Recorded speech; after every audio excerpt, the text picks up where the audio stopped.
In Investing 101, the stock market is in record territory after the major sell-off earlier this year. Joining us now is Jesse Abercrombie, financial advisor at Edward Jones. Just how good, Jesse, are people feeling about their finances now? Yeah, it's interesting. Despite recent volatility and some uncertainty, we recently had some research and we found that significant 3/4 of Americans, literally 74%, were actually still optimistic about their financial futures.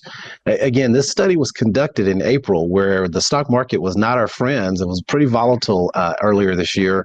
But what we found is that 79%, they indicated that they were on track to achieve or had already achieved financially fulfilled life.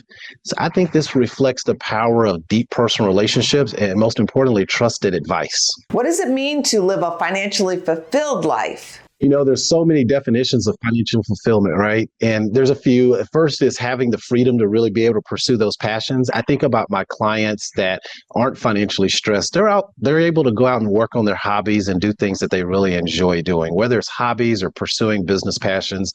Those that are less financially strapped are able to do so much more successfully.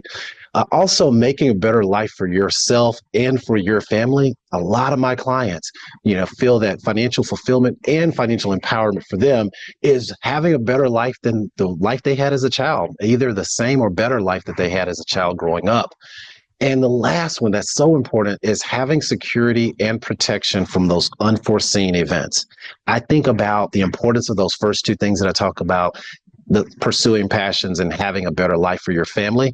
Well, having protection in place, meaning I've got 3 to 6 months worth of expenses tied away in money market or savings, and also have protection like life insurance, disability, and long-term care to make sure that those other things that are so important stay intact long-term for that client. What steps can help people build more confidence and feel good about their financial futures? Yeah, I think the first is having a solid financial plan in place. That provides confidence that you're going to be okay for your future. And that means working toward their short-term goals and long-term goals. And what I like to call them is your needs, your wants, and wishes.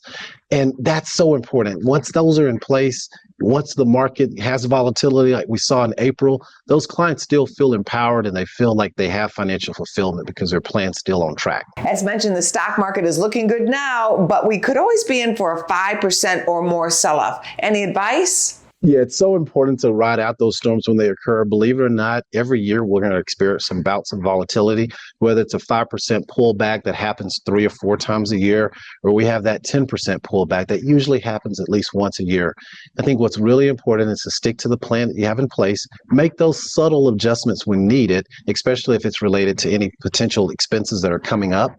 But stick to that plan. Those that actually do that have more financial success long term and feel a lot more comfortable with the plans that they have in place. What are your tips for finding a financial advisor? Yeah, so find out more information on this research, go to edwardjones.com/pulse.